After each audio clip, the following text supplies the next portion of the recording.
Hola amigos, una vez más aquí estoy con ustedes, su amigo de los TICs, Juan Pablo Galán. Como siempre les recuerdo, soy persona en condición de discapacidad, tengo síndrome de Tourette asociado a trastorno obsesivo compulsivo y un daño cerebral producido por una hipoxia neonatal. En el episodio anterior estábamos hablando de las hegemonías conservadora y liberal que imperaron casi la primera mitad del siglo XX en Colombia. Esta semana, este episodio se va a tratar del episodio más negro, turbulento, violento y brutal de la historia de Colombia. Empezaremos hablando del periodo ocurrido entre 1945 y 1953, con los eventos conocidos como el Bogotazo y el periodo de la violencia. Ahora, pongámonos en contexto. Después de que Alfonso López Pumarejo renuncia por el escándalo de Mamatoco, en el año de 1945, lo sucede en la presidencia Alberto Lleras Camargo, de una de las familias más poderosas políticas de Colombia, los Lleras. Su breve gobierno se traduce en el surgimiento de más sindicatos, uniones de trabajadores, grupos de defensa de los derechos de los trabajadores, pero el gobierno de Lleras Camargo es muy breve, el primer gobierno es muy breve, porque en las elecciones de 1946 pierde los liberales nuevamente el poder y lo toman otra vez los conservadores, con el presidente que vamos a mencionar que se llama Mariano Ospina Pérez, sobrino de otro expresidente colombiano, Pedro Nelo Ospina. ¿Qué hace Mariano Ospina Pérez? Mariano Ospina Pérez entra en el periodo donde la chispa de la violencia está a punto de estallar y está la tensión entre liberales y conservadores tan alta que cualquier movimiento puede desencadenar una guerra o un enfrentamiento político de forma violenta, de la forma más violenta posible. Mientras Mariano Ospina Pérez crea instituciones como el instituto, el antiguo, el extinto, el actualmente extinto Instituto de los Seguros Sociales, el primer instituto de salud y pensión que existe en el país. Crea también la compañía Telecom de comunicaciones, que actualmente es parte del grupo español Telefónica. Y con eso, y se crean redes de comunicaciones, se usa el teléfono, se usan las máquinas de escribir, se usa mucha tecnología que para la época era lo máximo. De todas formas, Mariano Ospina Pérez es un presidente muy impopular, pero muy impopular. No es aceptado por las élites liberales, los conservadores lo apoyan, pero los liberales no lo quieren ni cinco. Y entonces Mariano Ospina Pérez empieza a tener una serie de problemas muy serios cuyas acciones llevarían al país a la hecatombe, al caos, al desastre. Y ahí es donde surge nuestro segundo personaje, que es el que por causa de él va a suceder lo que vamos a hablar a continuación. Este personaje se llama Jorge Eliezer Gaitán. ¿Quién era Jorge Eliezer Gaitán? Era un político, Jorge Eliezer Gaitán era un político liberal que fue alcalde de Bogotá solo un año porque quiso hacer reformas para mejorar las cosas y la élite corrupta conservadora lo destituyó de alcalde. En 1932 lo destituyó. Entonces, Jorge Eliezer Gaitán no se deja vencer y Jorge Eliezer Gaitán empieza a hacer políticas, lo nombra, es elegido senador, donde habla de que al país hay que hacerle transformaciones y Jorge Eliezer Gaitán se convierte en un político muy querido por el pueblo. Tanto así que él se presenta a las elecciones presidenciales de 1949. Elecciones que no lograrán nunca llegar allá.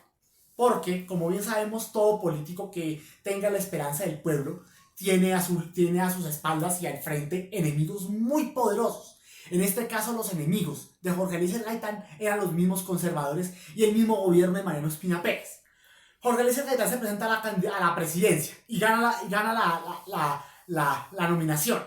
Es el candidato del pueblo, el pueblo lo quiere, es la esperanza del país, la esperanza de un cambio, de una reforma, de una potestad, de que la sociedad sea mejor. Pero desgraciadamente las cosas en Colombia van a tomar un rumbo que lo lamentará el país desde ese momento, aún el día de hoy, en el año 2023. Y ese evento se conocerá como el Bogotazo.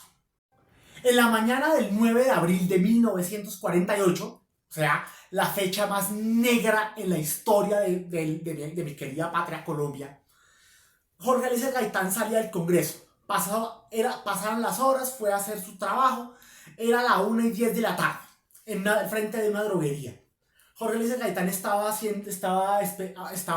hablando de lo que iba a hacer como presidente, cuando de pronto llegan dos sujetos y sacan una pistola y le disparan por detrás. A quemarropa le disparan por detrás. Era la 1:15 de la tarde. Jorge Eliezer Gaitán cae gravemente herido al suelo. La gente que lo ve grita una frase que se va a quedar en la memoria de todos nosotros los colombianos. Gritaban: mataron al doctor Gaitán, mataron al doctor Gaitán. Jorge Eliezer Gaitán está trasladado al hospital de San José, pero llega sin signos vitales. Definitivamente muere a causa de sus heridas. Y a raíz de eso empieza una revuelta popular. ¿Qué es una revuelta? La ciudad se empieza una destrucción generalizada.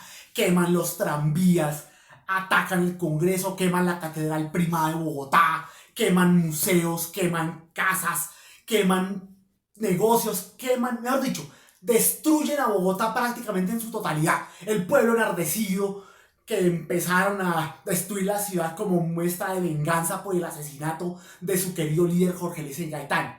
Y entonces de pronto detectan al que creemos o creen muchos que fue el asesino, un hombre de 26 años llamado Juan Roa Sierra. Juan Roa Sierra lo detecta la gente, lo persiguen, lo acorralan en la misma droguería donde asesinaron a Gaitán. No sabemos si fue él o si fue alguien más, pero eso queda en el misterio. Pero siempre se ha aludido que Juan Roa Sierra fue el autor.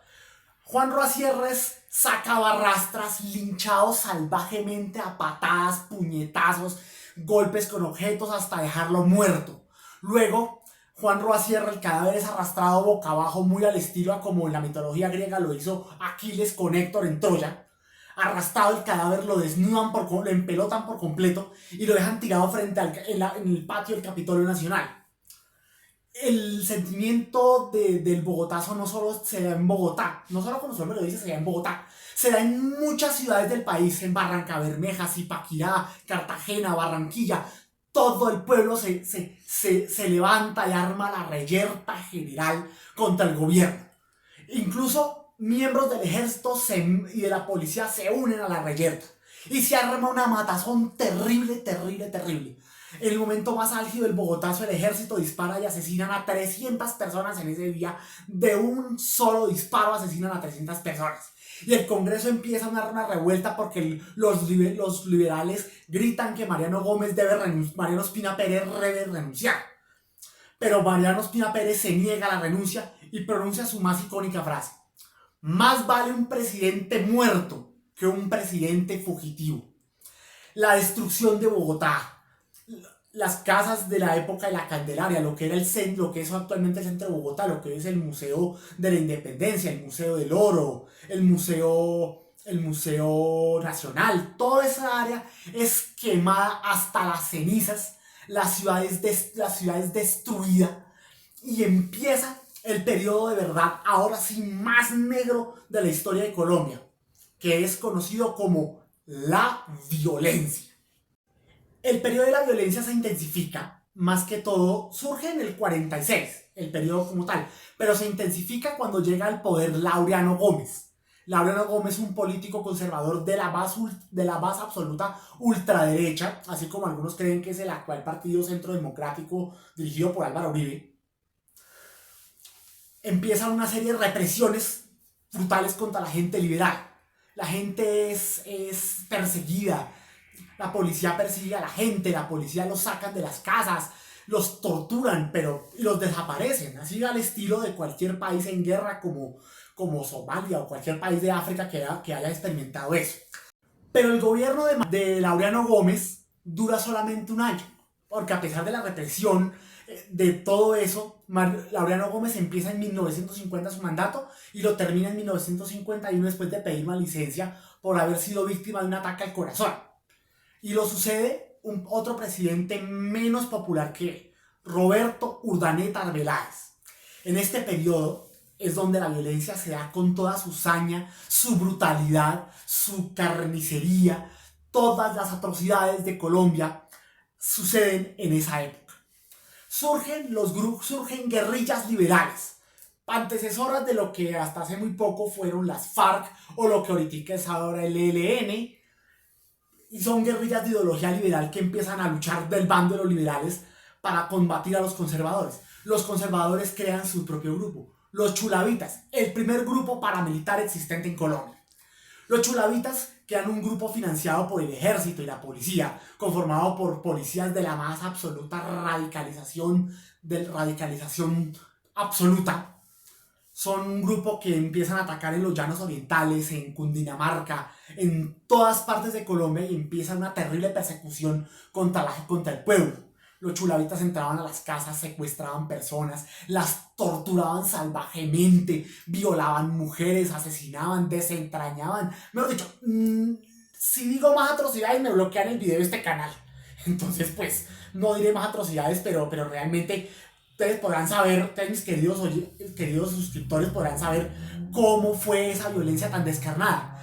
Y entre esos grupos de chulavitas que atacaron casas, desaparecían familias, en contraposición a ellos surge un personaje que el cantautor llanero de música llanera Arnulfo Briseño habla cuando canta la canción La Toma de Páez. Ese personaje se llama Guadalupe Salcedo, jefe guerrillero, el primer jefe guerrillero existente en Colombia, líder de la guerrilla liberal en los llanos orientales, que combate a los chulavitas, hace tomas a pueblos, desplazan soldados, desplazan gente. A partir de aquí es que sabemos el concepto del desplazamiento forzado en Colombia. Pero la toma del Turpial, la emboscada del Turpial, es el momento máximo en el que Guadalupe Salcedo va a tener una gran victoria, porque el ejército colombiano, que estaba de ideología conservadora, es emboscado en un área cerca a lo que hoy es el municipio de Puerto López, en el departamento del Meta. Los llaneros, la gente que vive en los departamentos del Casanare, Meta, Bichada y todo el área de la Orinoquía, son personas que su idiosincrasia es muy patriota. Guadalupe Salcedo, como era patriota, había nacido en la ciudad de Tame, Arauca, tenía ese patriotismo a flor de piel, y al combatir al ejército en la emboscada del Turpial, terminan asesinando a 100 soldados del ejército colombiano, que caen a manos de los guerrilleros de Guadalupe Salcedo. Luego Guadalupe Salcedo, conforme pasa el tiempo, firma la paz y se retira a su finca, pero finalmente en Bogotá, en extrañas circunstancias, es asesinado. Nunca se supo por quién. Pero Roberto Urdaneta Arbeláez fue el gobierno más sanguinario de la historia de Colombia. Uno de los gobiernos más sanguinarios, por haber apoyado a los chulavitas que cometían atrocidades, por desaparecer personas, por torturar personas. Mejor dicho, Colombia está en un periodo tan convulsivo que no se sabe qué va a salir de toda esta violencia, que es el origen de la violencia que aún hoy día vivimos en este país. Y luego en 1953, finalmente, después de que la violencia llega a su punto máximo con todo y todas las porquerías que hubo, ocurre un evento que va a cambiar la historia de Colombia. Pero ese periodo lo hablaremos la próximo programa. Bueno, amigos, ya fui demasiado gráfico, muy explícito, pero espero les haya gustado este periodo para que conozcan la historia, porque como dice el refrán, el que no conoce su historia está condenado a repetirla. Recuerden que estamos hablando de historia, no estoy a favor de nadie, no estoy a favor de la izquierda ni de la derecha, estoy siendo muy imparcial.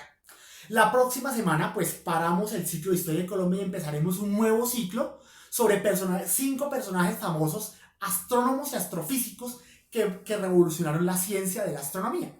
Recuerden suscribirse a mi canal, hacer clic en la campanita para notificaciones. Cualquier comentario se los agradezco de corazón. Un abrazo fraterno y hasta la próxima.